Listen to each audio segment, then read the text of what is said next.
Good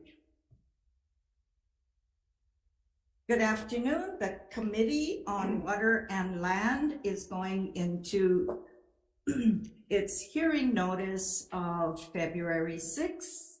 Good old Monday. It's 1 p.m. in room 229. Just some housekeeping. This meeting, including the audio and video of remote participants, is being streamed live on YouTube. You will find links to viewing options for all Senate meetings on the live and on-demand video page of the legislature's website. And members and those on Zoom land, this measure, which is SB 69, is a decision-making only, and no testimonies will be taken. So we will then proceed to a deferred item, which was SB 69. Members, we have received an amended version of SB 69 distributed today. We have asked last week for those that have an interest on this measure to kind of talk story. I'm not very comfortable with the measure given today with some recommendations on changes. But I have some questions. OPSD, can you come up, please? And for discussional purposes. Yes, Chair, good afternoon. Yes, good afternoon. This bill is relating to coastal zone management. And we've heard the discussions, and thanks for participating last week as well. CZM program, you received, I guess, some funding, or you're doing an initiative regarding this issue. Yes. So where are we? And what does it do? Yes, Chair. We have a couple initiatives going on, and may I invite Justine Nihipali to join me, our CZM program manager. Justine, would you mind? Chair, are you referring to the Waikiki project we're working on? No, is it your CZM program, the initiative that you've been doing, is it only for Waikiki? Yes, we have a number of initiatives that we received funding for that are working to address coastal erosion and sea level rise. Some of the projects that we've received federal funding for are in relation to conducting an analysis on what's termed managed retreat to better understand the legal, policy, and regulatory frameworks of how that might be implemented and what the implications are. So my are. Question is it statewide, or you're just targeting Waikiki? So we have funding that is supposed to be statewide, so that a technical analysis would be for statewide. That's but the Waikiki, we're talking about. Yes. Right? Not the Waikiki. Okay. I'm talking about something that would carry on any statutes forthcoming or whatever. Right. Should be applied statewide. Yes, and so we're also investigating financing mechanisms for possible relocation or other adaptation strategies. We're also looking at assessing the possibility of looking at shoreline management from a more regional scale versus the current parcel by parcel basis, which is what the struggle is with the county and the state in terms of being able to do the more holistic solutions, such as renourishment or other types of solutions that are deemed to be, a little bit more appropriate. Other relocations or what the state Not at this time. Right now, we're looking at how we would define regions along the state coastlines because they're so different, but using like environmental conditions such as the coastal geology on the back end, but also the hydrodynamics and what's going on in the ocean and how that's affecting the shoreline. Okay. Yes. Senator Elefante. Thank Thank you, Madam Chair. I don't know if you would be the correct agency or DLNR on SB 69, but do you believe that language in here would allow for shoreline hardening? For the SD1 that's proposed, or for the existing SD on decision making? Oh, well, I haven't looked at. we haven't. I haven't looked at the because we just proposed. got, Okay. got. So for but the- currently what's being proposed, I think especially, and let me help clarify if this helps understand, Mr. Glenn. In HRS section 205A-46 subsection D, no variance shall be denied for the maintenance, renovation, or repair of a lawful non-conforming structure, and it goes on. So do you believe that particular language, because that's different from Act 16, would open up the door for shoreline hardening? yes, we had that concern. And in our talk story with some of the other folks with interest, we understood the intent was not to necessarily harden the shoreline so much as provide tools for T-groins and other types of structures that we also believe are already permitted under the CZMA. And I would defer to DLNR in the sense of the implementation, or in that our read of it. Okay, thank you. Thank you, Madam Chair. Thank you. Yes, Senator Favela. Some of this, who does the follow-up when you just brought up tea growing and all this other stuff on the coastal? Who does the inspection and enforcement on maintaining that things are put in there for the right reasons? Whose department is that? Senator, I believe it's DLNR in terms of the permitting, and then the maintenance, the follow-up, the inspection. I think it's multiple parties, the owner, the regulators, which could be county or state, as well as other interests, insurance, or folks who are also checking on it. Well, let me know who, because I want somebody to go out and go check the Iroquois Point one that is taking away our sand on the coastal line over there in Nova Beach. Thank you, Chair. Thank you. Thank you, and members as well, just to let you know, and that's why I brought up the fact that OPSD is already doing an initiative plan program right now. You contracted that particular program? Is it on a contract? Somebody else is doing it? Yes. Okay. So I think once it finalizes, then, we'll hear about it as well. Thank you so much for being here. Okay. Thank you, Chair. Leah, Climate Change Commission, is she here? No, she's not. Okay. You're part of the commission as well. You sit on the Climate Change Commission. No, so the Climate Change Commission is. Yes, I know, I'm a member of it. I don't. Scott, you do belong Yes, to the commission. Okay, so, the question I have is this bill contradictory to recommendations that on the commission's 2018 statement? I'm trying to remember what it was. I don't have that statement fresh in my memory, so I'm sorry. Okay, all right.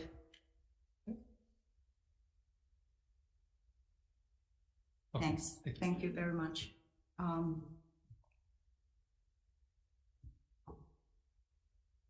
With what we recommended, I was hoping that there would have been some agreement amongst members who were supposed to come up with an SD. It's too late. This is decision making. But we do have several measures moving along. And so just with that said, we'd like to look at least, some of the measures. I think we have some that we're already, this committee will be addressing. So at this point in time, I'm not going to delay anything. And so I think with this measure, Chair is going to ask that we defer this measure. Any discussions with that? Senator Elefante. Thank you, Madam Chair. I know that you're one of the introducers of this measure, but I do support your recommendation. I haven't seen the proposed SD1 draft. I think it's prudent upon this committee to have a further look as some of the changes from Act 16 that's contained in 69. But I think going forward, if there were further discussions on this measure, what I'd like to see contained in the measure would be waiver of claims, years, the amount of years. It's every 2 years that you could replace it 50%. I think extending it at the county, they have Bill 41 and 42 that's looking at 10 years at 50%. So just food for thought, you know, as we go forward and perhaps have further discussion on that. But I do appreciate all parties for sharing that. I know with Dr. Chip Fletcher and also for the proponents of the bill, they've come before the council when I was there to hear now. And I would say the last point, Madam Chair, is I think what we need to further take a look at is managed retreat, a study on managed retreat, especially for properties, whether it's in this area or infrastructure. So I'll be taking a look at a resolution looking specifically for that, but in support of the recommendation. Thank you. Okay, and just to add further that there are some good things in this bill as well, the SD. So as we move along and what we would end up before session ends, that we would have a collaborative bill that we all can live with moving forward. But I'm glad that OPSD is already doing some initiatives with regards to this measure as well as other bills that's coming forth. Okay, all right. We will then proceed with the rest of the agenda items. Okay, we will move forward. No, deferring is, oh, that's right. Okay. The Committee on Water and Land it has already made a decision on SB 69 and we'll call for a short recess and we'll continue with the agenda items at 1:05.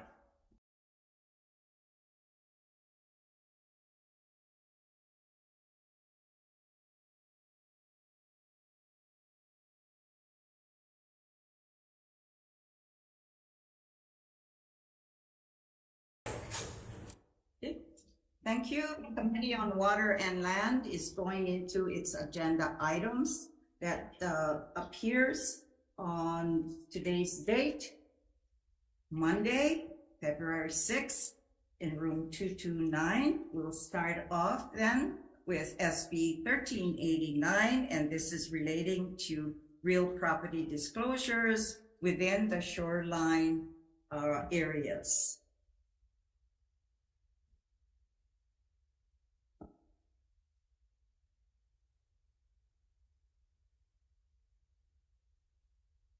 Hey, dear Nar.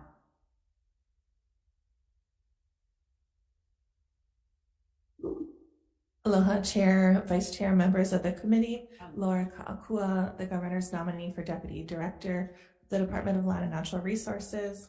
The department stands on our written testimony and strong support with suggested amendments, and Michael Kane and I are both here if you have any questions. Thank you. Thank you very much. Chip Fletcher, University of Hawaii. Good afternoon. Good afternoon, Chair, members of the committee. I'll stand on my testimony in favor. Thank you.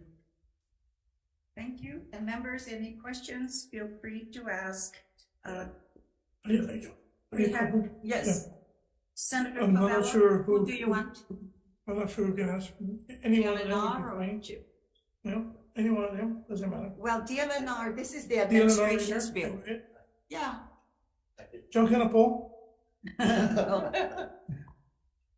Yeah, so just question would be, how would this impact the insurance coverage if buyers are notified and still purchase the property? That's one, and then what are the penalties for non-disclosure? Oh, my apologies. I will have to research what the penalties would be. We're approaching this from a land use and a conservation perspective. Okay. I can't speak for how realtors or their board would impose fines. Because you know how every so often they change flood zone, coastal, whatever, and then how does it affect? So now I get one insurance company, and you guys rechange the area, and then how does it affect ask me as a homeowner who has insurance and how that will affect the customers, with this, coverage, going forward. I mean, if you don't have it now, maybe you guys just can, somebody raising their hand. Whatever. Chip, Okay. you can remain because I have some questions for you as well. I told you guys don't get a phone. Thank you for the question, Senator. Currently, most large national scale insurance companies are backing away from oceanfront property coverage. And I lost my oceanfront property coverage. I wasn't even oceanfront. I was two houses back. In 2003, I think it was, when Maui County created a new setback that gave homeowners more protection from erosion, FEMA entered them in the community rating system, which lowered property insurance costs. One problem is that Congress has not acknowledged climate change. They haven't acknowledged and have not allowed FEMA to change the National Flood Insurance Plan. So this measure should not change insurance costs for anybody that is in the 3.2 sea level rise exposure area. If it does, it should lower them because FEMA would see this as a safety measure. Thank you. Thank you. Thank you, Chair. I have a question then for GLNR. How will this bill help the department then managing the coastal developments? Thank you, if you mind. Michael Kane, DLNR. One of the trending issues we are seeing is we have these shoreline structures that are either not permitted or whose permits have expired. And we're seeing these properties go for sale. And now we get dozens of calls a week every time one goes for sale of people looking to buy a house with what we allege to be, structures that are in violation of conservation district rules. We fear there is now an incentive for people to buy a property to, let's say, do work at midnight on a Friday night without a permit, and then put the property for sale, like flip the property. So we feel that it would remove these incentives for speculators to violate conservation district rules by making them disclose what exists on the property. Okay. So this will provide the department then with better disclosure practices pertaining to the properties, beachfront properties. Absolutely. Correct. Any questions, Senator Elefante? Question for Dr. Fletcher.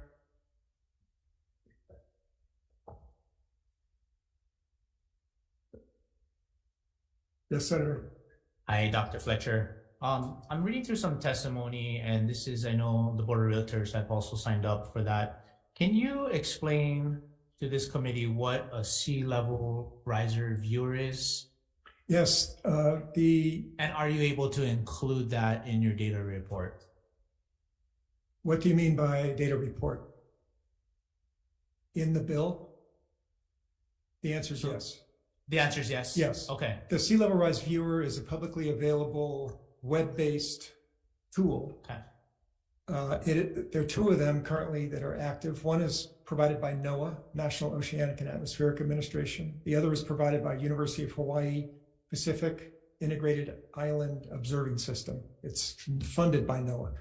You can go onto these viewers, you can look at an air photo of a neighborhood, and you can see what flooding would look like at 1 foot, 2 foot, 3 feet of sea level rise. They show different things, but they allow you to see what the flood hazard looks like related to sea level rise. Okay. And then would you be open, if this bill were to move, to work with the Board of Realtors on training or how to view that? Absolutely. Okay. Absolutely. Okay. I've given them several talks over the years. Okay. Great. Thank you. Thank you, Madam Chair. Thank you. Thanks, Chip, for being here today as well. The Hawaii Realtors sent in comments. Anyone wants to come up and stand on your... We'll stand on our comments. Thank you. Thank you very much. As well as Ted Bolins. Okay, sends communication in support. as well as the Surfrider Foundation. Anyone else here wishes to speak to SB 1389? Okay, hearing none. Members, any more questions? Otherwise, we'll say aloha to SB 1389 for now. Let's move on to SB 1095, and this is relating to CZM, Coastal Zone Management as well. OPSD, Scott? Aloha, Chair. The Office of Planning Sustainable Development submitted testimony and support with recommendations for amendments. I won't go through all the amendments, just note that some of the language was introduced last year, and the Office of Planning recommended these amendments last year, and the Senate took them up in committee, and we appreciated that, and so we're offering them again. And at the end of the testimony, there's an additional language for fish ponds that was brought up during last year as well that we wanted to bring to your consideration. Thank you. Thank you. Thank you very much. Chip Fletcher, University of Hawaii. We're in favor and we'll stand on our testimony. Thank you very much. I'm available for questions. Thank you. Okay. Me Nakahata sends in communication in support of the measure. Anyone else in here wishes to speak to SB 1095? Okay, seeing and hearing none, we'll proceed with SB 1068, and this is relating to beaches. Okay, DLNR. Aloha, Laura. Aloha. The department stands in our testimony and support. We're here for questions. Okay, members, any questions? OPSD, Scott? Chair, thank you. We stand on our testimony and support, offering a minor amendment. Thank you. Thank you. Chip, University of Hawaii. Thank you, Chair. I stand on my testimony. Thank you very much. Okay, thank you.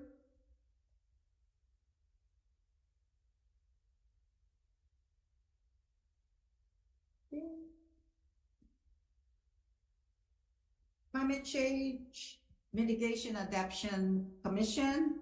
We do have communications from Leah and in support. I have actually some questions for her.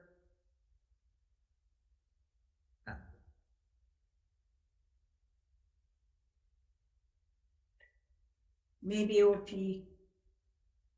The question I was going to ask the commission,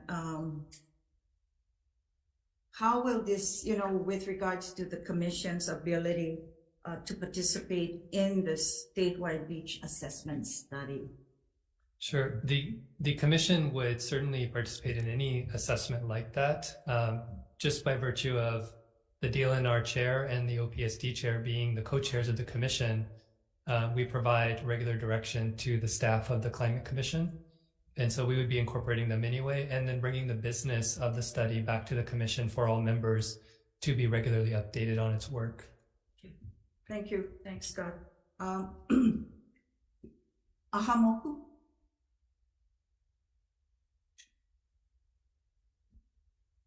Aloha, Chair, Vice Chair, members. Hi, good morning. Ahamoku stands in support of this measure and offers an amendment. In section 1, number 8, it's read, pursue compatible relationships among activities, facilities, and the new language is Native Hawaiian traditional practices, Mauka, Makai, and natural resources. We would like to recommend that this addition be put into the bill, if possible. Any questions of Ahamoku? Thank you. Thank you, Chair. Okay, is there anyone else here wishes to speak to SB 1068? Okay, we're moving on to SB. Just like ask one question. Give me DLNR. Yes, only reason why I never asked on the last one because you were Speedy Gonzalez on the house. Sorry. Okay. I only get one question. Is the reason why I'm bringing this up is because in Ever Beach where I live, our insurance is a lot of the homes in our area keep changing. So how would this the insurance industry utilize the information that we're going to be getting for this? Because I'm not saying all of them, because not all of them is local, yeah? Like how you said, you can look on the top, you can look at this thing. So I can give you an example. Silver Store is on Ever Beach Road. When they're gonna change them, all of our policies when changed. I live miles away from the ocean, but we got caught in the whole thing about almost not getting flood insurance, because of the change. So how accurate, or how the insurance company would be utilizing any of the information that going forward that they would have. Thank you. So we're talking about the real estate bill still, correct? So we did actually make some recommendations that the county databases be used, not the university sea level rise viewer, just because they're more official government documents. The insurance companies already have that information. So we're just making sure that buyers have that information. So this bill won't impact their decisions. It will just allow the public to know how the decisions are being made. Because even like right in Waianae, right by St. John's Road. Yeah. So the houses in the front, right, was affected. My brother's house is all the way in the lane, and he was categorizing in the same area, even though he's way in. The possibility would have to be a tsunami for him to be flooded, but they had canceled his policy, and he had to reapply for the policy, and he had to make the case of showing that his house wasn't in danger. So now you're telling me that these guys probably have the information? They have that. The flood zones, those are Yes. FEMA that puts those out. And the coastal erosion databases are maintained by the county, but based upon Dr. Fletcher's, in many ways, based upon Dr. Fletcher's work. Okay, that's good to know. Thank you very much. Yeah, thank you. Thank you, Chair.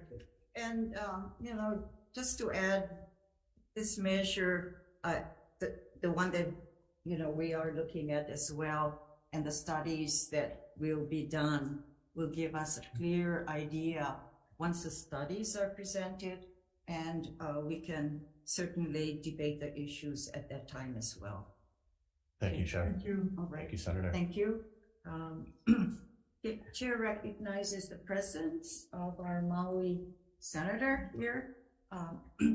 We'll proceed with SB 417 relating to coral reef ecosystems. DLNR. The department stands on a written testimony. In support yet? Or comments? Yes. All right. Ahamoku.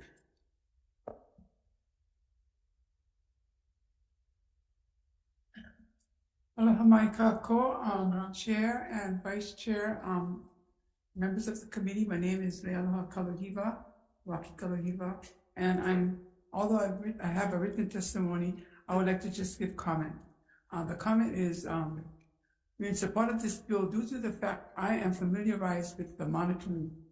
I belong to the He'ia NER, which is the National Estuarine Resource Reserve.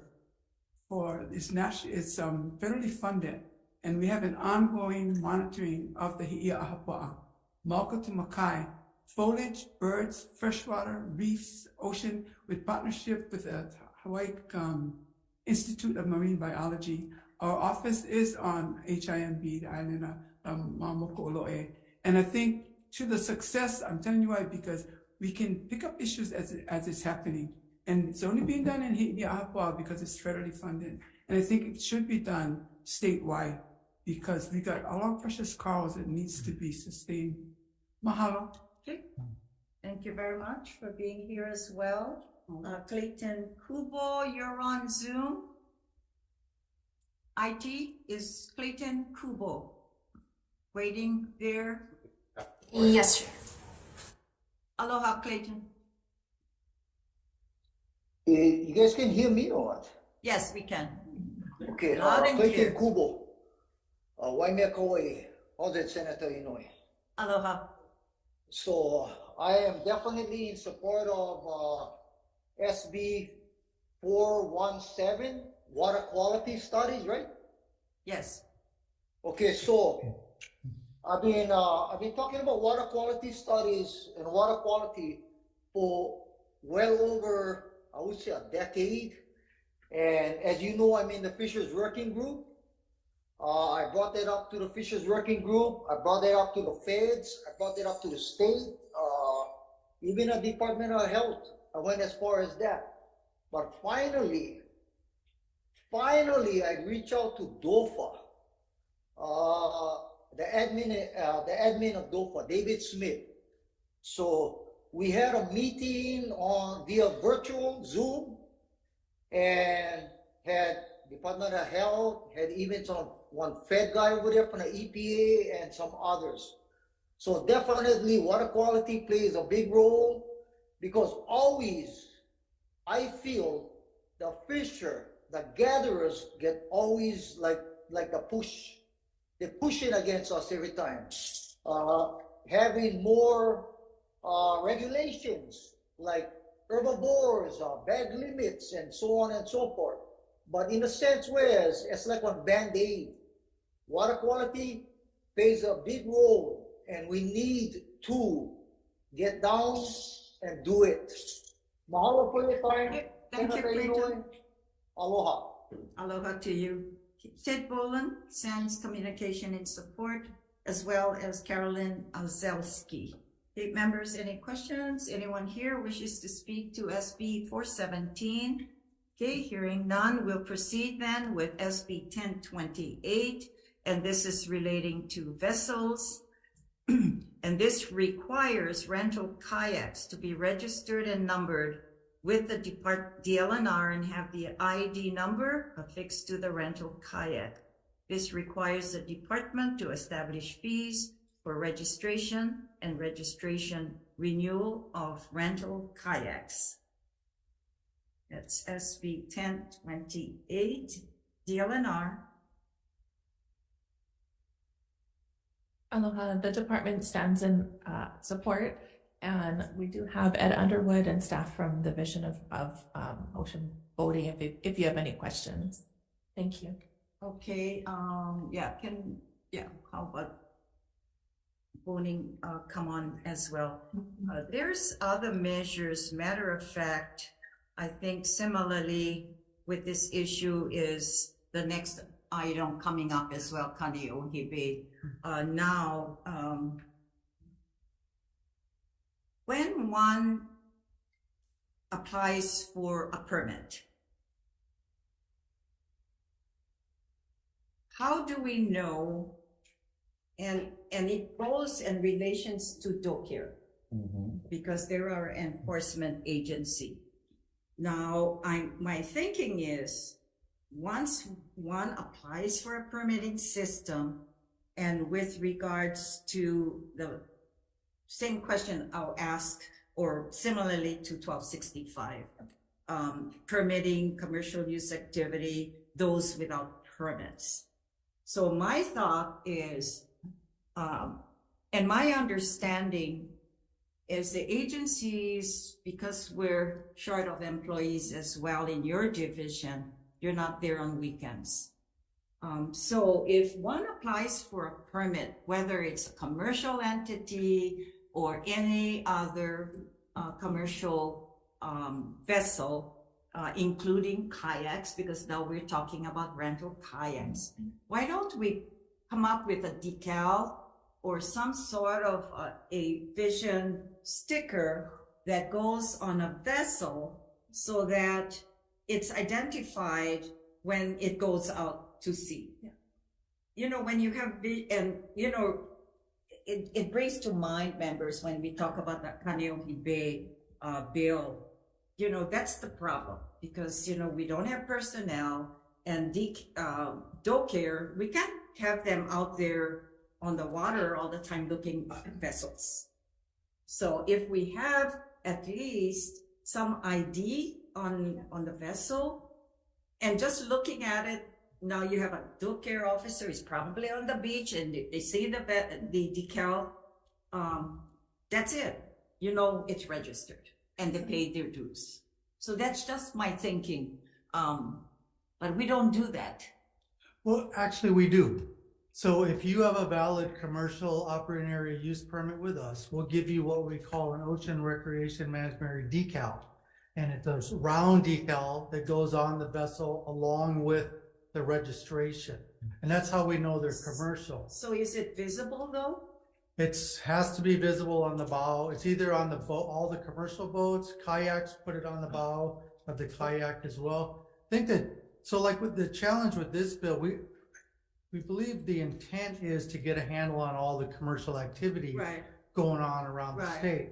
But just merely registering rented equipment isn't going to address it because we don't consider that commercial activity. It's only when it's guided and you bring out a tour that we consider it commercial.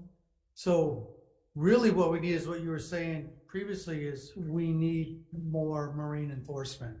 Exactly. Yes. Exactly. That's part of the strategic plan we're putting forward. And I believe last year you folks gave DoCare 12 new marine Right. officers. That's going to help tremendously Yeah. once they're in place. Okay, so you'll do that, well, this measure calls for it to be put on the kayaks as well. We do it now, and we could modify the program for rental kayaks, rental What companies. about sailboats? All vessels have. Okay. If you're All right. commercial, you're required. But there's a lot of people out there that don't care. They just do it anyways. Yeah, there's many areas in the state Yes. that we have issues.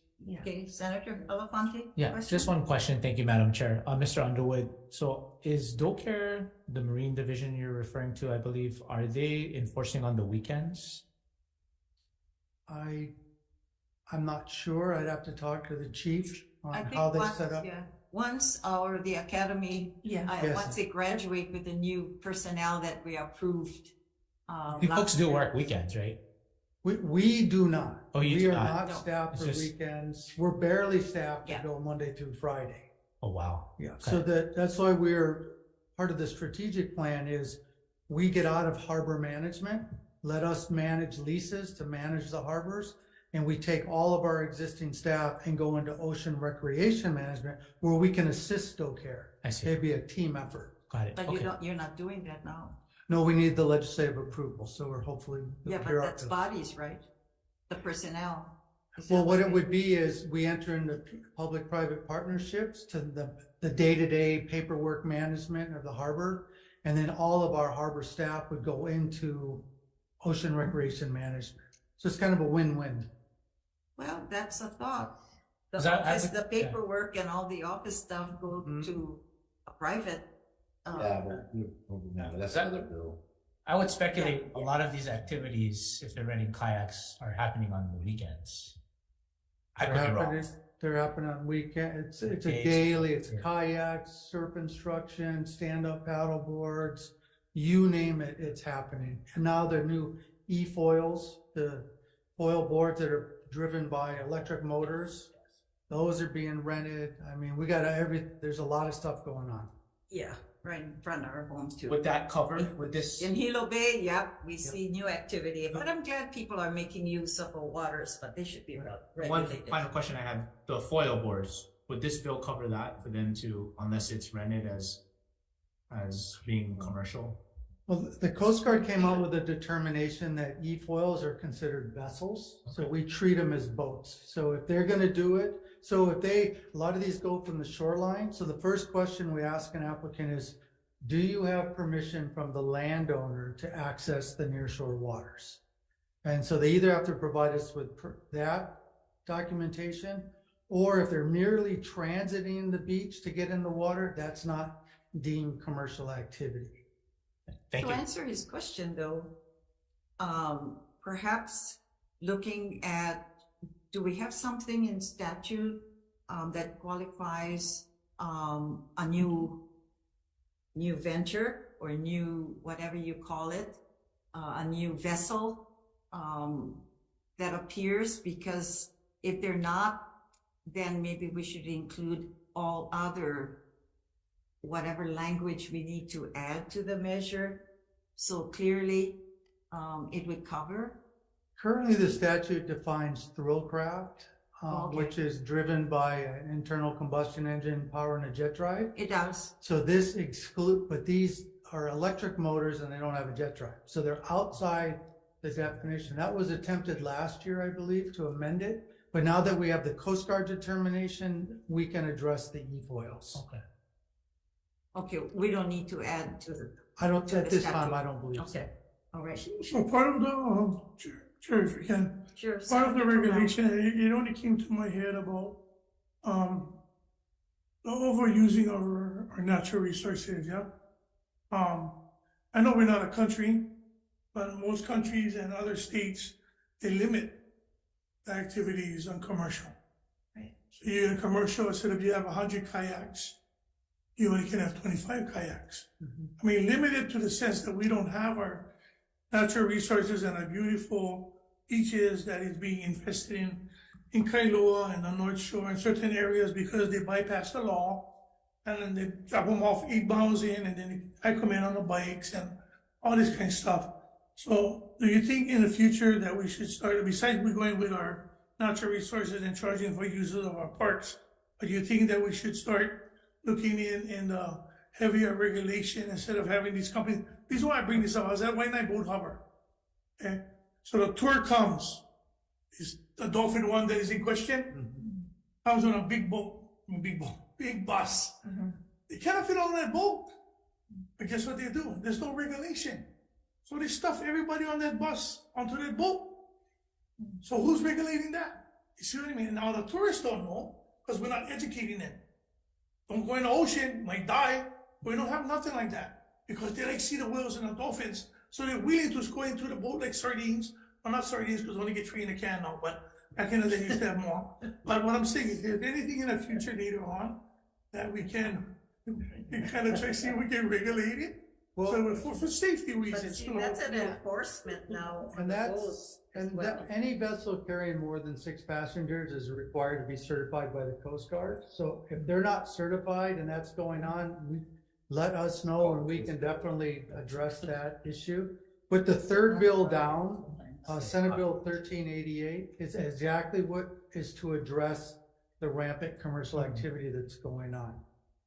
Okay, thank you, Chair. Appreciate it. Okay, but we're not limiting yet vessels on any beach.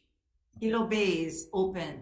We can use lots of activity, but only in certain areas, right? Within the state. Yeah. Okay, thanks so much, folks. Don't worry about that. Okay, all right, Ahamoku.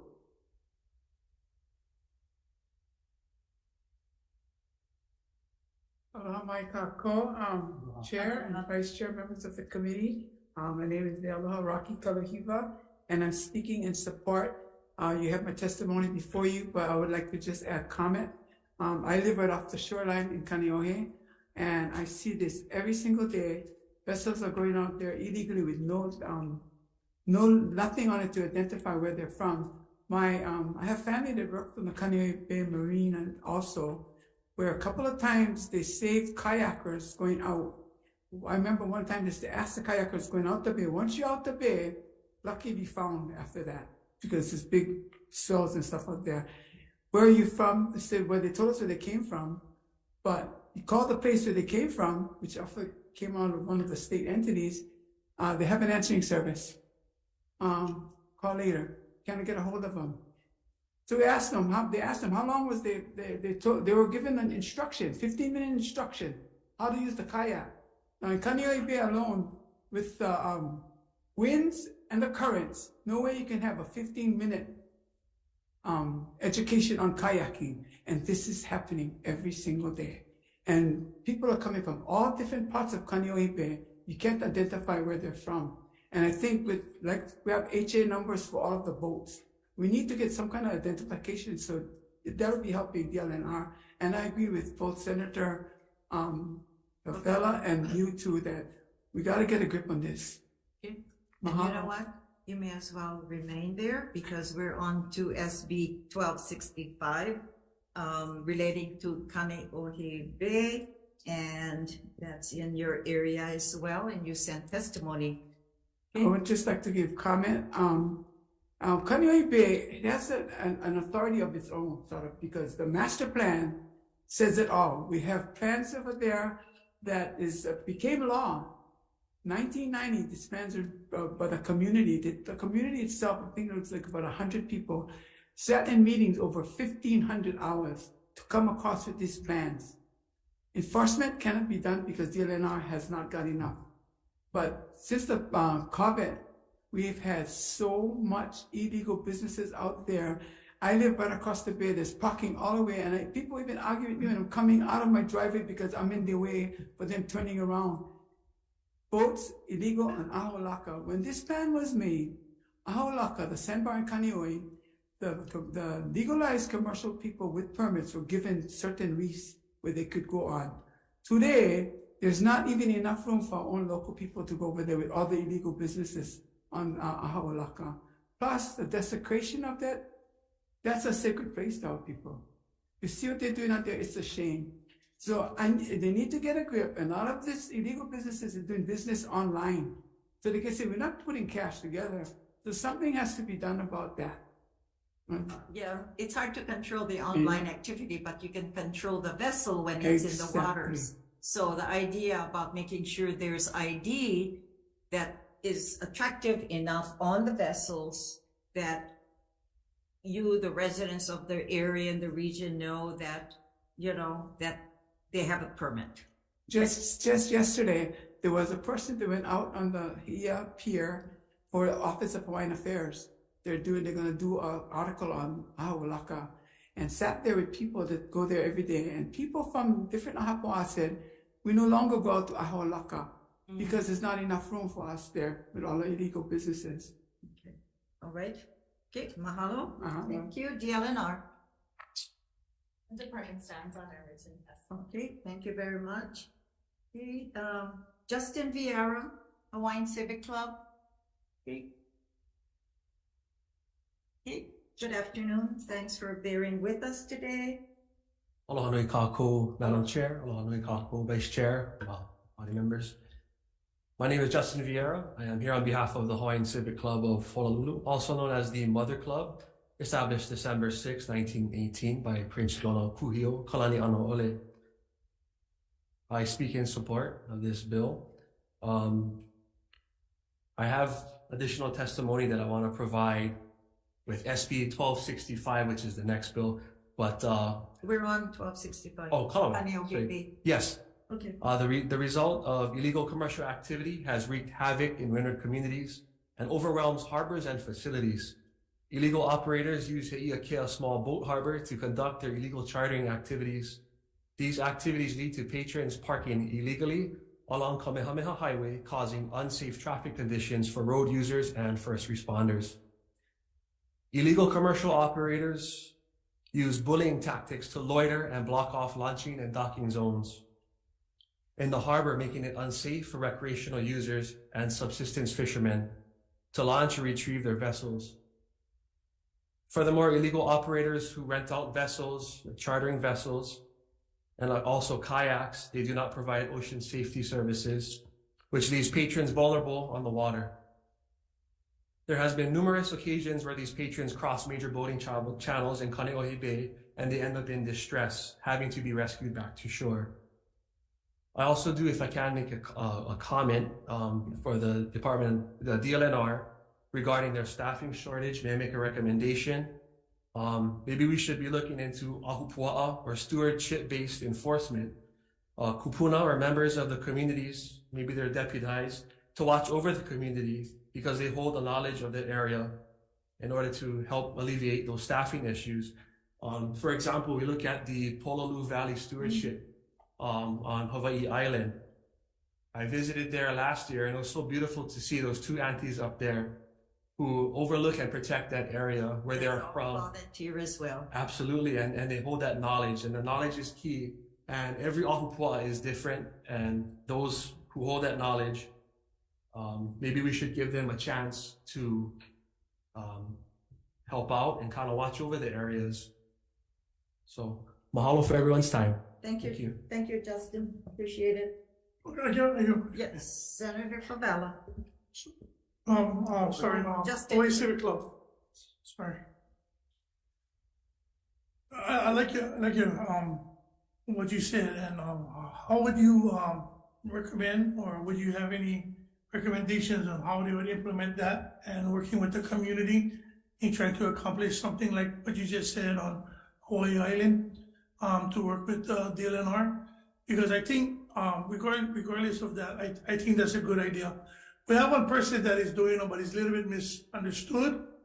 We don't like say his name, but he's on the west side, but his intentions is good, but he just get the way of speaking, his expression is not good with the people. But and I still didn't hear nothing back about the illegal chasing of the dolphins, but hopefully I'll get something back later on. But exactly what you said, as this guy's being recognized as the guardians or the protectors of the Auapoa, even though we're gonna have many more staff for them, we would try, right?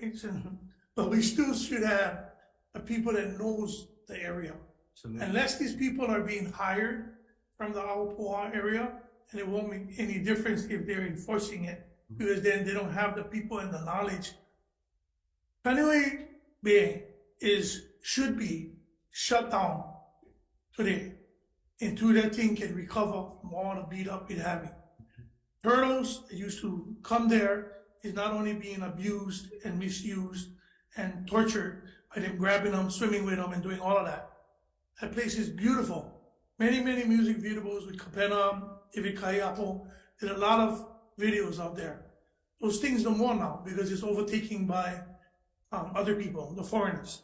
And they don't know because nobody's teaching them because there's nothing on the airplane telling you not to tap your charcoal on a sandbar. Now the sandbar get gray sand because of the charcoal.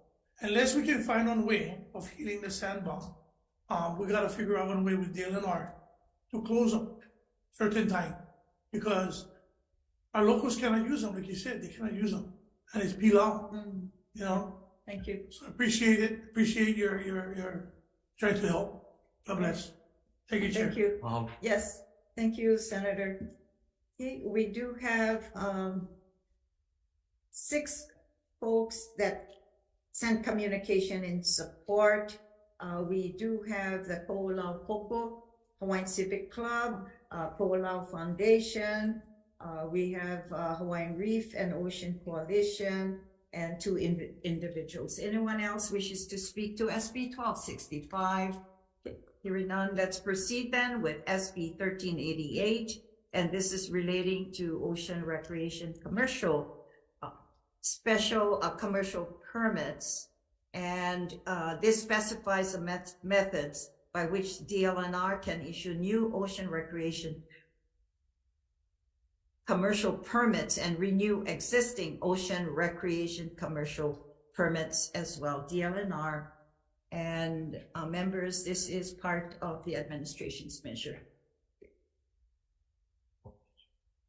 Aloha, the department stands in our strong support, and Ed Underwood is here if you have any questions.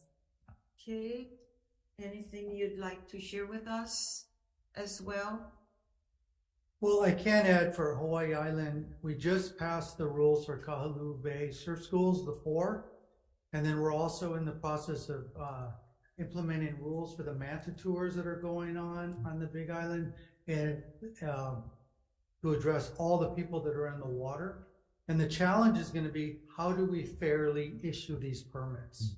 As it stands right now, it's either by wait list or by lottery.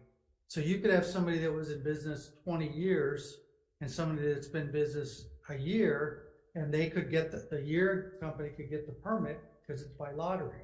What we're proposing is, let's look at the business records, and we'll first issue whoever was in business the longest holding a valid permit will be first given the permits.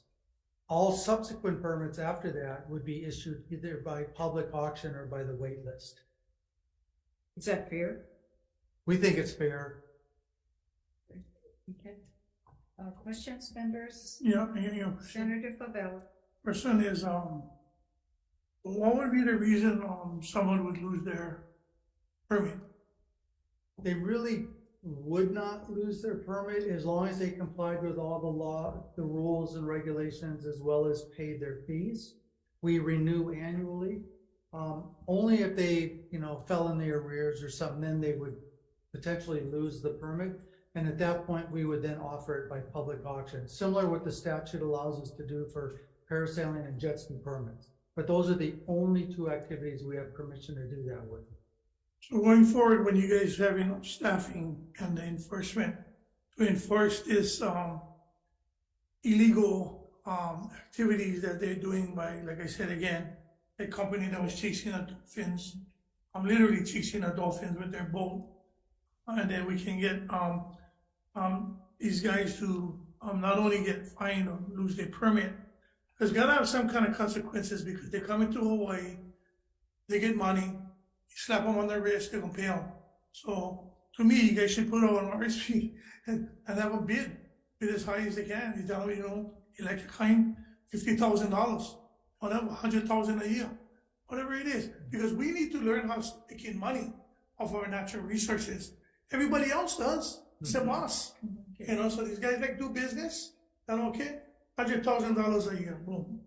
Huh? All right. Oh, sorry, that's only a suggestion. Yeah. Okay. Thank you. Maybe $1 million, but anyway. Any further questions to DLNR? Ocean Thank you, Chair. Tourism Coalition. Okay. Sends communication comments. Jim Kuhn, Trilogy Excursions. Oh yeah, I can chime in as part of the Ocean Tourism Coalition if that's all right. Okay, and your name? This is my name is Denver Kuhn. Okay, Denver.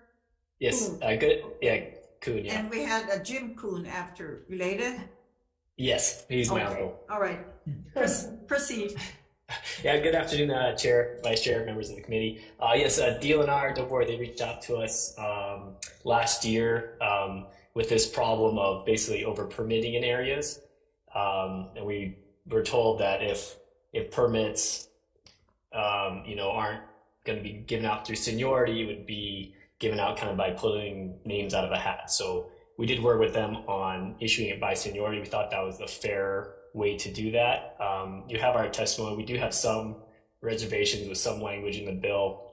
I think most of our members' biggest fear is that, we're trying to solve this problem right now with over permitting, but then the auction system, the auction language is then used later to try and auction more and more permits.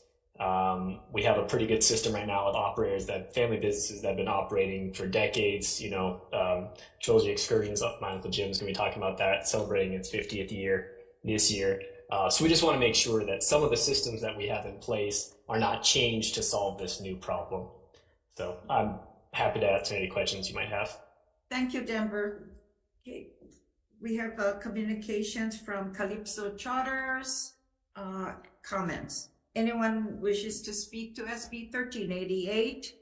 Okay, hearing none. We'll proceed then with SB 97, and this is relating to public lands. That clarifies BLNR shall not unilaterally amend the terms and conditions of any lease of public lands being extended pursuant to Act 149, Session Laws of Hawaii 2018, except as otherwise provided therein. DLNR.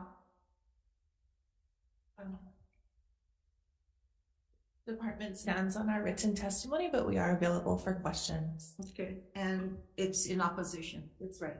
Okay. And the same, Russell, that's same. Okay. Jim McCauley.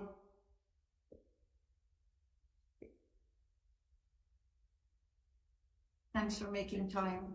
You have to come from Hilo. It's not easy to get here, but. Good afternoon, Chair, members of the committee, Vice Chair Alfonte. Yeah, I'm Jim McCulley. I'm a resident of Hilo. I've been involved in these legislative efforts since 2011 to solve the conundrum of the Hilo industrial area and Banyan Drive by extension. We have a community economic development bill called Act 149 that took 7 years to accomplish. Since then, we're going into our 5th year. Only 2 lessees have been able to utilize that act to the benefit of their businesses. The rest of us are frustrated by ad hoc policies that have led to an interpretation of the act that is frustrates the intent of the legislature and the governor when he came to Hilo to sign the act quite proudly. It's very disappointing to the lessees who are trying to make investments into the properties and their businesses, since it is an economic development concept that the legislature was trying to encourage with this law that will sunset in 2028. So we were running out of time.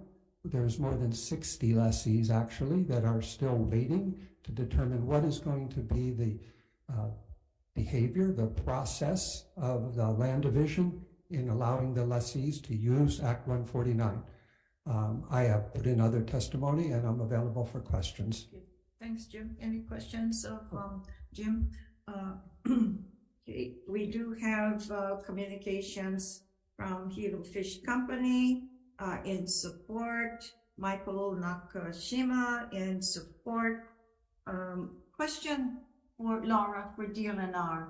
In several communications with leases, can you explain the Kahua Ranch Supreme Court decision?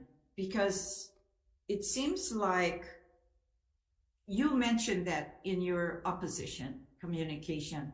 Can you brief us? Because I think previously we heard a couple of weeks ago with regards to comments about Kahua Ranch. So can you tell us what was the case? Good afternoon, Chair, members of the committee. Russell Tsuji for Land Division. Kahua Ranch is a rather old case. It was basically decided that.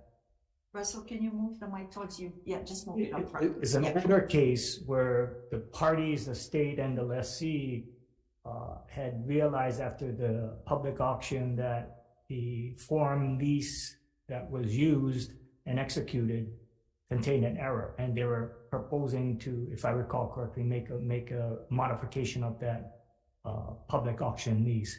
The Supreme Court said that it could not modify the lease, even by agreement of the two parties, because it went out to public auction, and the public was able to look at the lease before bidding. And if you change the lease terms after now, without going back out to public auction, everyone else will not have an opportunity. Yeah. So basically it said you are not allowed to amend the lease. That's the old Kahua Ranch decision, and we have been going by it for many years now. However, we recently got an Attorney General advice letter that indicated that in the context, well, especially in this case, we had asked specifically about Act 149 and Act 236, which is similar to Act 149. When you're extending, when already you had a public auction lease that expired or is about to expire after 65 years, it went the full term of what the public bid was done 65 years ago. The legislature decided, well, we're gonna, rather than go out to public auction and allowing everyone else an opportunity to bid for that property, we're gonna allow another possible extension for another 40 years or so under certain conditions, improvements, etc. And in that context, the Attorney General opined that it did not believe Kahua Ranch prohibited the state from updating its terms and conditions for this extended 40-year period. Now, in our situation, many of the provisions we're updating have been updated long ago and updated and actually provided in statute like 40 years ago, half a century ago. That's how stuff it is. But the thing is that the lease that was issued at public auction was 65 years. So under Kahua, you couldn't amend it until after the 65-year term. And so if we had an expired lease at 65, we would have gone out public auction, it would have been a brand new lease. And that's what the issue is. And so the board, when they granted the extensions for these applicants that Mr. McCulley has referred to, it said use the most current standard form provisions of our lease because you're going beyond the 65 years. Now, is Kahua Ranch, is that Kahua Ranch on my island in Kohala, not Kohala? Is the ranch, I thought the ranch was private lands. They leased the state lands. It was under state lands. Why would they have a lease? I don't know if specifically the Kahua Ranch you're referring to today is the same Kahua Ranch. I just know that the name of the case was under Senator Richards. The name of the case was Kahua Ranch. I'm not sure if the current Kahua Ranch is Yeah. Which is not because I had a Colorado Ranch on Old Fall River Road, and Yeah, Fall River Road around the that- corner, they have to close. Yeah, that's why I was Yeah, I don't asking know. if this It's- Colorado Ranch the decision. point is, it was a is- Supreme Court decision of a case. Yeah. It might have been a different Kahua or different property or something. Yeah. Yeah, okay, thanks. Thank you. Any questions of DLNR?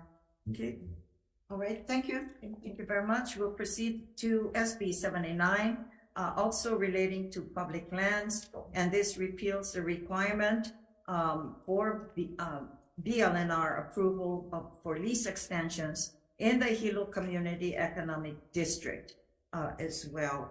DLNR. The department stands on our testimony in opposition. Okay, thank you. Okay, Jim McCauley.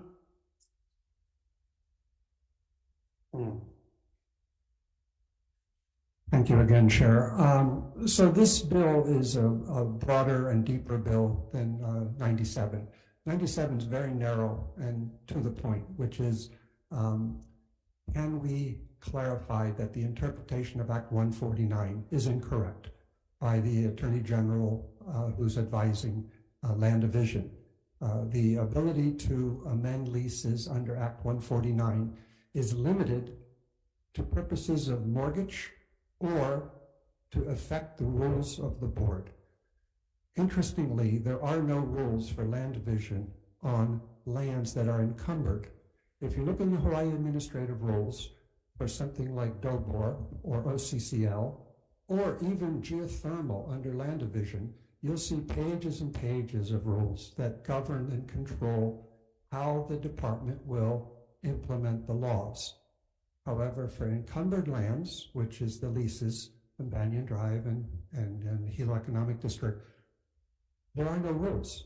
So the means of effecting the law are ad hoc policies.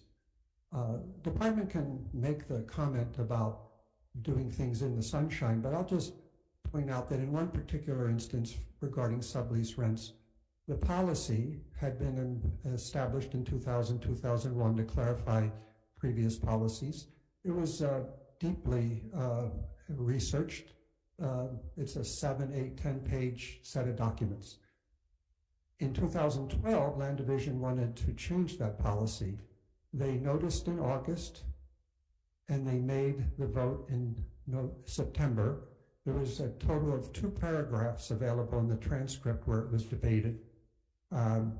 It was not, while it was truly sunshine compliant, it was not deeply researched and it was not debated. The advantage to having promulgated rules, which the lessees support, is so that it's done transparently, statewide, and it's applied fairly to all lessees of encumbered lands. I'm available for questions. Thank you. Any questions? Thank you. I have a question for DLNR. I read somewhere that if there's a lease transaction, that the Attorney General does the contracts and also can make recommendations or make changes. Why is that? By laws, the Attorney General, the Attorney General drafts the legal documents. For any land transaction, there's a statute that requires approval of the Attorney General as well. Yeah, but the Attorney General makes changes to contracts and it doesn't go back to the board. So then if there's an agreement with a lessor and with the department or the board, it goes to Attorney General. So the law allows the Attorney General to make changes. If you're referring to the Act 149 extensions, in particular, those updated provisions were discussed at length at the land board meeting. Yes, so they were, and they approved it. So what the Attorney General later does is they're the scrivener. They're the ones who draft it and make it. But the provisions that I discussed earlier, there's subleasing in our testimony, subleasing rents, and that's again on the prior bill, not the 149, not the 79 that we're on right now, but the other bill. But assignment of lease premium policy, sublease rent participation policy, and the surrender of lease clause were all discussed at length in the land board meeting, and they were approved, Senator. So it wasn't like the Attorney General just created it. No, and these were actually, like I said in our testimony, the genesis of it was actually in HRS. Many times for 40 to half century, it was in there. The board has a right to participate in sublease rents. The board has a right to participate in assignments, sales of those What leases. about the Attorney General? As I mentioned earlier, can the Attorney General? Unilaterally? No. No. Yeah, so all of the Attorney General's changes will be discussed following sunshine in an open forum with the land board. And then they just go back and all of the agreed upon provisions, they go and do the legal work and amendments, but they're not given carte blanche to make their own business decisions. It's all. The practice has been anything substantial will go before the board. If it's just drafting, which is what lawyers do all the time, we just take it, do it administratively. Thank you. Thank you. Any questions, DLNR? We do have communications in opposition from League of Women Voters. Okay, we also have 2 support communications from Hilo Fish Company and an individual. Anyone wishes to speak to SB 79? Hearing none, then we'll proceed to the last item on the agenda, SB 82, and this is relating to BLNR. This also limits the discretion of the Department of Land by requiring that the BLNR to approve all revoked, limited, condemned, removed, or modified public land leases or revocable permits that needs to be approved by the board. Okay, DLNR. We stand on our comments submitted, and Russell, Suji, and I are available for questions. Yes, thank you. Thank you very much. Maui County Farm Bureau sends communication in support. Members, any questions? Anyone else here wishes to speak to SB 82? Question for Yes. Yes, Senator Favela for DLNR. Yeah, please. So what is the current certified revocable lease, and are any of the complaints against DLNR staff for the revocable current leases? Are there any? Why is this Yeah. bill here? I'm not sure. I'm not sure what the genesis of it was, but as we say in our testimony, most of the decisions, like for example, revocation of a permit, goes before the full board. The board has delegated some responsibility down to chair and staff, but it's really anything substantive generally might go to the chair. For example, I saw one here, condemn. And I thought, what is that? And it must be maybe closure, maybe a closure of Uncle Billy's. Now, I will tell you on that one in particular, that was delegated to the chair, and chair made the decision based on a request from Mayor Kim at the time that Uncle Billy's was in danger and needed to be closed down immediately. And the chair took it upon herself to immediately advise the tenant holder that, this is what came down from the mayor, basically condemning the property. And we ask that you exit and have your guests exit as expeditiously as possible. And that's what we did it. So in this case, if this bill was to pass and we had a similar situation, we would be prevented from acting as quickly as we did over the weekend, frankly, for that matter. It was a Saturday or Sunday that we acted. We would have to wait and try to prepare a submittal for the land board meeting at a next sunshine meeting, which would take some time. And meanwhile, the public will be at risk. What about the modification of your leases? The permit, this is about permits, right? So, yeah. So the permit, again, modifications, again, is similar to the leases as we talked about. Anything substantive would generally go to the land board. What about revocable permits? That's the same, as we say. Have there been any issues that have affected leases that did not go to the board? I don't know of any. You're talking about permits, 30-day revocable permits. Yeah. Yes. So you think this bill is gonna cause delays within the DLNR enforcement? I think in the scenario that I just described, absolutely, and potentially that's really risky in that situation. Yes.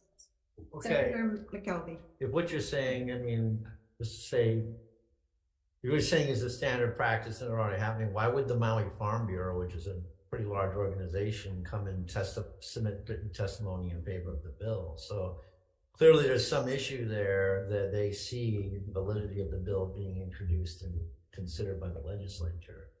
I don't know, Senator. I did not see their testimony, and I don't know what they describe. They describe the situation. I'm just wondering whether it has anything to do with Act 90, which is nothing, which really wasn't a modification of a permit or lease. Okay. And then one other quick, Uncle Billy's, couldn't the mayor of the county, couldn't they just simply revoke the certificate of occupancy if there were people inside this building and there was an imminent danger, rather than having the chairperson delegated condemnation? I mean, couldn't they? Well, the chairperson didn't delegate the condemnation. We communicated directly with the permit holder, who had, at the time, people in the hotel, to ask them to, the mayor has indicated he wants this thing as a health and safety issue. It really needs to be closed down immediately. And so we asked for the permittee to cooperate and please have the guests exit as soon as possible. The county can condemn any unsafe structure. Yeah, that's what I'm saying. Yeah. The people leave, and then the board can take the action at their next. I think what the mayor did was maybe perhaps, I'm guessing now, is because it was state property and the state's tenant. And Okay. so, Thanks. Thank you. Any further questions? Hearing none. Thank you very much for being here as well.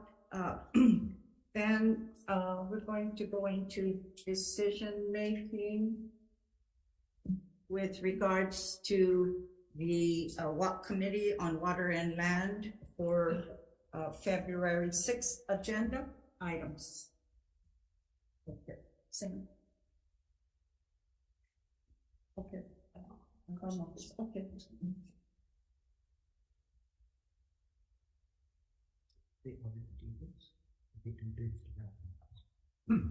Oh, okay. Okay.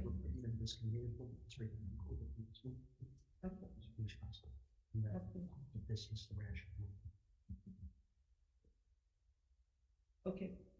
That's it. All right. Okay, members, we've got 10 minutes, 15 minutes to go through our agenda items. Okay. We'll proceed with 1589. Yeah, hold on. You don't need this one. Okay. SB 1389, and this is relating to real property disclosures within the shoreline areas. This is the governor's package.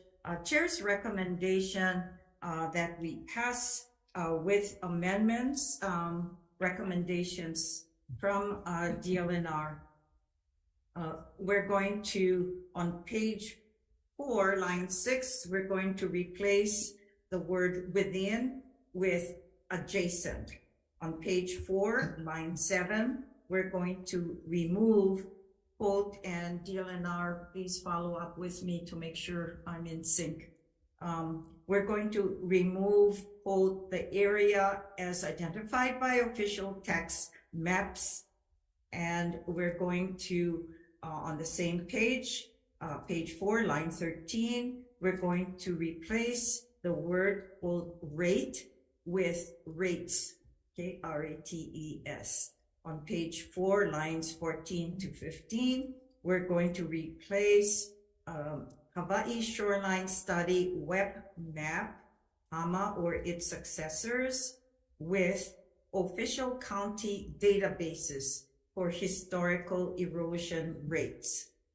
Same page, on page 4, line 15, we're going to remove and the current actual distance from the shoreline as defined in the section 205-1 of all structures on the parcel.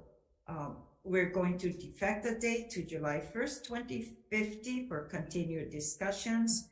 We're also going to adopt technical and non-substantive amendments. Any discussions to 1389? Hearing none. Vice Chair for the votes, Senator Elefante. Chair goes aye. Okay, Chair's recommendation is to pass SB 1389 with amendments. Chair votes aye. Vice Chair votes aye. Senator Chang. Aye. Senator McKelvey. Yes. Senator Favela. Aye. Madam Chair, the measure passes with amendments. Thank you. SB 1095 relating to coastal zone management. Chair's recommendation, we're going to pass with amendments from OPSD, recommending on page 2, line 21, we're going to remove the words or improvements. On page 4, line 11, we're also going to remove construction. On page 4, line 15, we're going to remove including the placement of barriers for the control of vehicle movement. We're also going to defect the date to July 1st, 2050, and we're going to add to the amendments, page 5, lines 4 to 7, remove the removal of fences, walls, or barriers, and replacements with gates or other assessed devices and associated minor improvements for inspection and maintenance of utilities. And on page 5, line 11, we're going to remove the word recreation. Similarly, on page 5, item 22, to include. And this came from recommendation from Ahumoku. The Hawaiian traditional and customary practices, including work conducted by traditional means, near, in, or related to local ia, traditional Hawaiian fish ponds. Any discussions? Chair, I'm going to support your recommendation. So this is 1095, correct? Correct. Yes. To move it forward, however, I do believe that some of the changes they're making are going to obviate the intent of the bill, part of the intent of the bill for myself and the senator from Maui. But hopefully we can talk story with you more as it moves along. But just want to note that for now. But it goes to Judicia after that. Correct. And but I just wanted to flag it. Sure. And your discussions with the introducer is the senator from Maui. Okay. Chair's recommendation then to pass 1095 with amendments. Vice Chair for the vote, Chair goes aye. Okay, noting Chair's aye votes and the rest of the members present, 5 of us present. Are there any objections?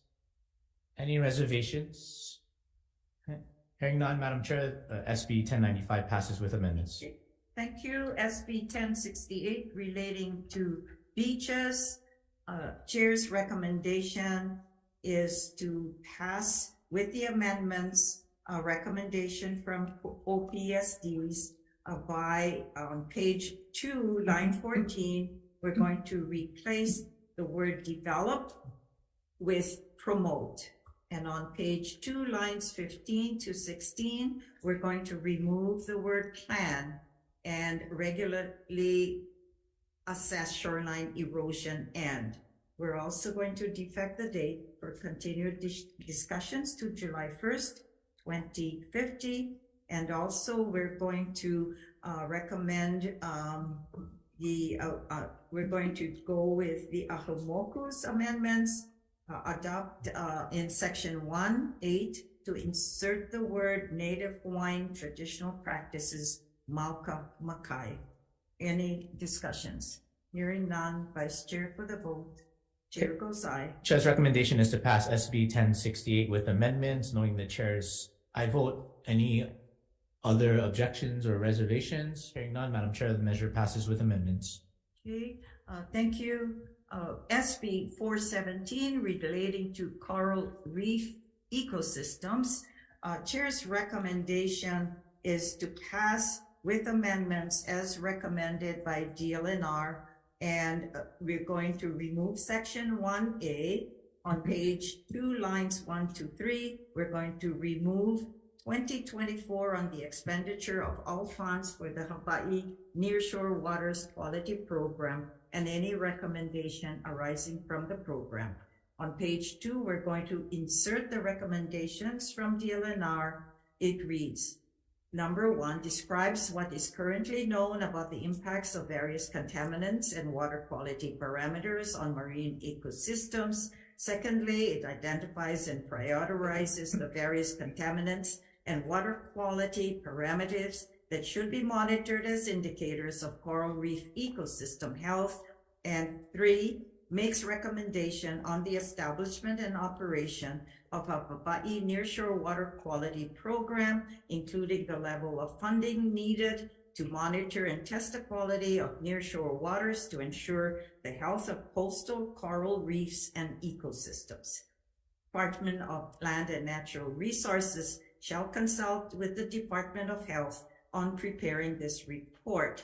On page 2, lines 20 to 21, page 3, lines, the third line, 1 to 2, remove the words "and the same sum or so much thereof as may be necessary for fiscal year 24 to 25 for the Hawai'i Nearshore Waters Quality Program." Replace it with "to prepare this report." We're going to defect the date to July 1st, 2050.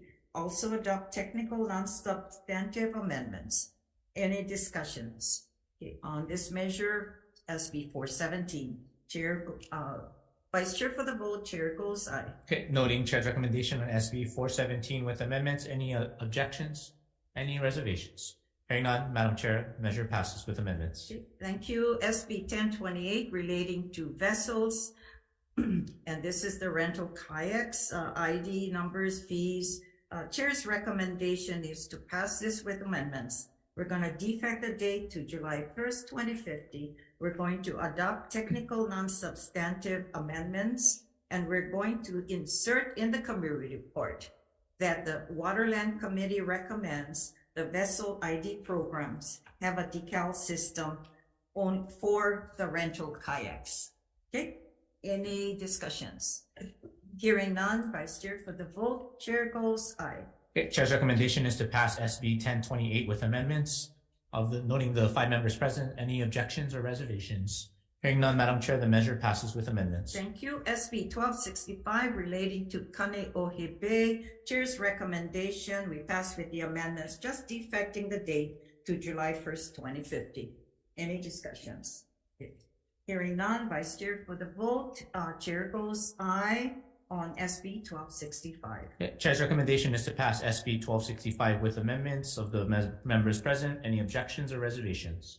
Hearing none, Madam Chair, the measure passes with amendments. Okay, thank you. On SB 1388 relating to ocean recreation commercial permits, at this time, Chair is going to recommend that we defer this indefinitely. And just the concerns that the bill would not be fair to new permit applicants as well as existing holders by creating an auction and lottery system. Any discussion? Okay. On SB 97 relating to public lands, Chair's recommendation is to pass with amendments. We're going to add a subsection 8C to 171-36 that states, "No part of this section shall be used as a reason or justification to delay intaking, processing, considering, and or approving request or application for development agreements and lease extensions pursuant to this act, and the Department and the board shall continue to intake and process applications for development agreements and lease extensions pursuant to this act pending the promulgation or approval of board rules." We're going to defect the date to July 2050 for further discussions. We're also going to adopt technical and non-substantive amendments. Any discussions? Senator Elefante. Thank you, Madam Chair. In the interest of time, if I may, for the next 3 measures, 97, 79, and 82, noting the testimony from the Department of DLNR, I'll be voting with reservations as there'll be more discussion on that. I know they have opposed some of these measures and have comments, but I would like to have further discussion on this. Thank you. Thank you, Vice Chair. Okay, Chair's recommendation is to pass SB 97 with amendments, noting the reservations from your Vice Chair. Are there any other objections or reservations? Okay, hearing none, Madam Chair, the measure passes with amendments. Thank you. SB 79 relating to public lands. Chair's recommendation is to pass with amendments. We're just going to defect the date to July 1st, 2050. For further discussions, we're going to also adopt technical, non-substantive amendments. Any discussions? Okay, Vice Chair for the vote on SB 79. Chair goes aye. Okay, Chair's recommendation on SB 79 is to pass with amendments, noting the reservations from your Vice Chair. Are there any other reservations or objections? Okay, hearing none, Madam Chair, the measure passes with amendments. Thank you. SB 82 relating to the BLNR. Chair's recommendation is to pass with the amendments, just defecting the date to July 1st, 2050 for continued discussions. Any discussion? Chair? Okay, yes. I support moving the bill forward. I just have a problem with the delegation authority to the chairperson being, ad hoc. And so I appreciate the fact that the measure is trying to ensure that the board weighs in on all of these types of issues. It's a matter of Is that a comment? That's a comment. Okay, because we're delegating the responsibility to the board. Yes, we're trying to ensure that it stays with the board. Yes, okay. Thank you very much. Okay, Chair's recommendation then, did I give the recommendations? Defect the date to July 1st, 2050. Okay, any further discussions? Hearing none, Chair votes aye on SB 82. Vice Chair for the vote. Chair's recommendation is to pass SB 82 with amendments, noting the reservations from your Vice Chair. Are there any other further reservations or objections? Noting the no vote from Senator Favela. Madam Chair, the measure passes. Thank you. Thank you, folks. Thank you for being here as well. This is the end to the Committee on Waterlands agenda. Thank you.